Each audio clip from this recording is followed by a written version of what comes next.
Olá, meu nome é Ana Paula, sou graduanda do quarto ano de Ciências Biológicas no campus Luiz Meneghel da UEMP, onde eu desenvolvi meu programa de iniciação científica sob a orientação do professor João Paulo Ferreira Schoffen, com bolsa pelo programa PIBIS, da Fundação Araucária. Então, meu trabalho que eu vou apresentar hoje tem como título Avaliação da parede duodenal de ratos submetidos à dieta rica em sacarose e tratados com pterochubeno. A obesidade ela tem despertado muito interesse atualmente devido aos seus índices crescentes na população. E ela se caracteriza por um desequilíbrio resultante da energia consumida e energia gasta, onde se tem um consumo muito maior do que aquilo que está gastando.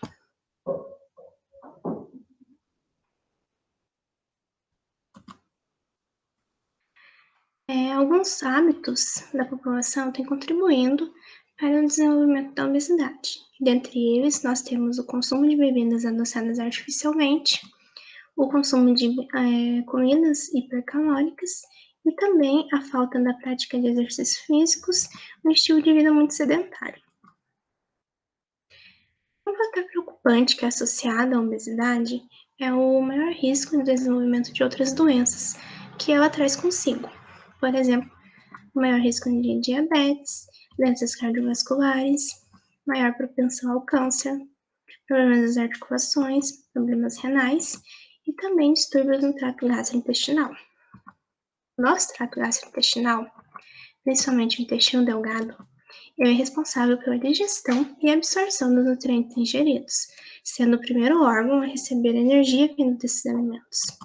Em sua morfologia, ele é composto por 4 túnicas: a túnica mucosa, a túnica submucosa, a túnica muscular e a túnica serosa.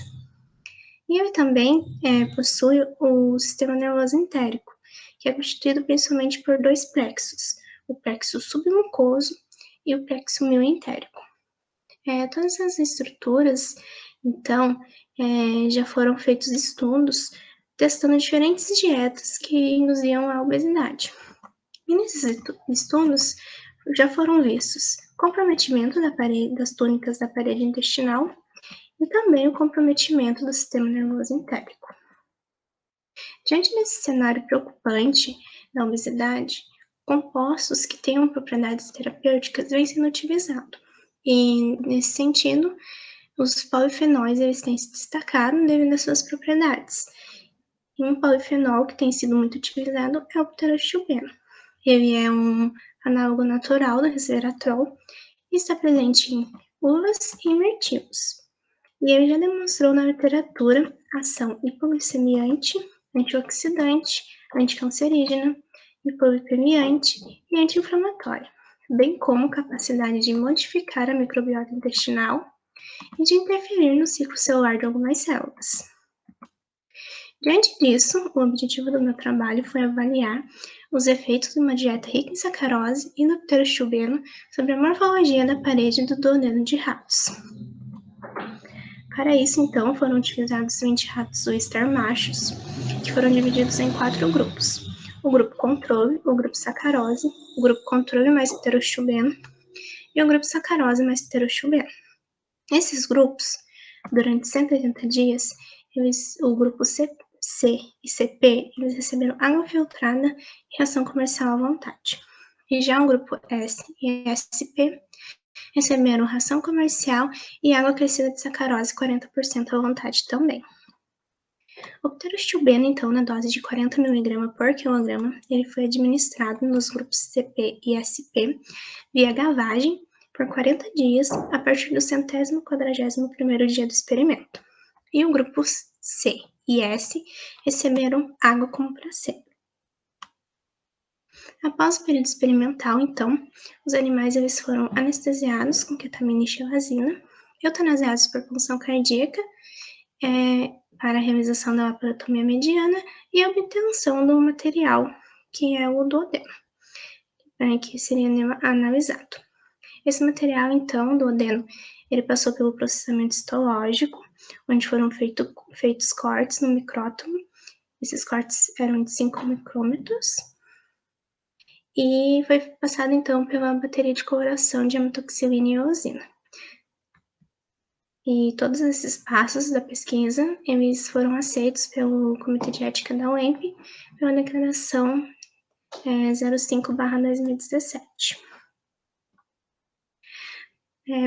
Para poder analisar essas imagens, foi utilizado o software Image Pro Plus, e essas imagens eram capturadas no microscópio. Foram utilizados, então, 10 cortes histológicos por animal, e onde foram mensurados 100 pontos da parede total, da túnica mucosa, da altura dos vivos, da profundidade das criptas e da muscular externa. Para análise estatística, foi utilizado o software GraphPad Prisma 7.0 e aplicado a análise de variância one-way, seguindo pelo teste de Tucker com nível de significância de 5%. Nossos resultados em discussão. A sacarose, então, ela não causou alterações morfométricas dos componentes analisados que eu citei anteriormente. E na literatura, resultado semelhante a esse foi obtido no ilho de ratos em um modelo de obesidade induzida pela administração de glutamato monossódico.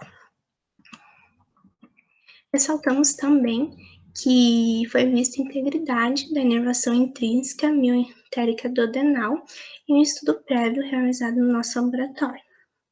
E, de acordo com o Quinteiro Filho, manutenção das características morfológicas do intestino são sinais de que as funções de digestão e absorção estão ocorrendo normalmente.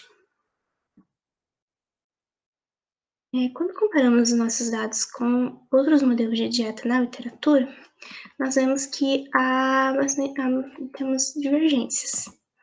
A dieta hiperlipídica, por exemplo, ela causa um aumento nos parâmetros morfométricos das velocidades, criptas, túnica muscular externa e parede total no duodeno.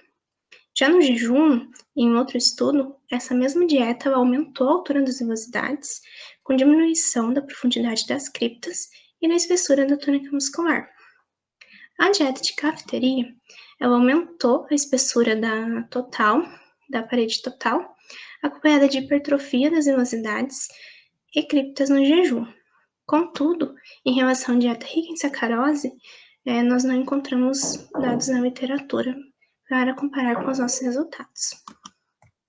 Aqui nós temos o gráfico que mostra algumas alterações que o trastuzumab causou. Em relação aos vírus, houve redução no grupo CP em relação ao grupo controle e do grupo SP em relação ao grupo sacarose. Também houve redução da túnica mucosa em relação do grupo CP em relação ao grupo controle e do mesmo grupo CP, em relação ao grupo sacarose. E em relação à parede total, houve uma redução do grupo CP em relação ao grupo sacarose. Embora não seja de forma significativa, houve uma redução da túnica mucosa do grupo SP em relação ao grupo sacarose e da parede total do grupo SP em relação ao grupo sacarose e do grupo CP em relação ao grupo controle. O pterochubeno, então, de acordo com esse resultado, ele nos sugere que ele pode ter interferido no ciclo celular nas células presentes nas velocidades, levando elas então à apoptose, o que estaria afetando, assim, a renovação do epitélio intestinal da túnica mucosa. Na literatura, o pterochubeno já demonstrou benefícios preventivos e terapêuticos ao interferir no ciclo celular de diversos tipos de células tumorais, no ciclo celular de adipócitos, em um modelo de obesidade, e também ao interferir na sobrevivência de células epiteliais no jejum de animais em desmame. Contudo, em relação à sua associação com o ciclo celular das células nas velocidades intestinais de uma forma parecida com a deste trabalho, não encontramos dados. Em sua morfologia, então, o duodeno ele apresenta as velocidades no seu interior, né? Não só o duodeno, mas o intestino delgado também. E Essas velocidades apresentam população dinâmica de células, com uma alta taxa de renovação, onde o tamanho desses vivos ele vai depender do equilíbrio entre os processos de perda e renovação celular desempenhados pela mucosa, para assim então manter a função digestiva e absortiva intestinal. Quando então nós temos uma descamação, uma perca de células nos vivos, se espera que haja proliferação de células-tronco nas criptas. E é uma coisa que nós não observamos no nosso trabalho, porque quando há proliferação de células nas criptas, esse parâmetro aumenta.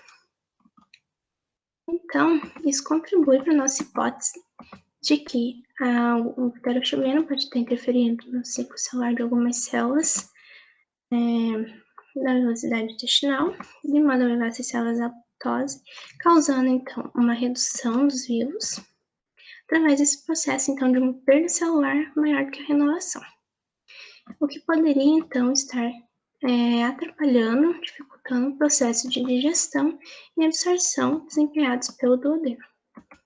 Concluímos então que a dieta rica em sacarose 40% ela não causou alterações morfométricas no duodeno, enquanto que o pterochilbeno, na dose de 40 mg por quilograma, provocou redução nos vírus e na túnica mucosa, provavelmente devido à sua interferência no ciclo celular das células do epitélio intestinal, levando essas células então à apoptose.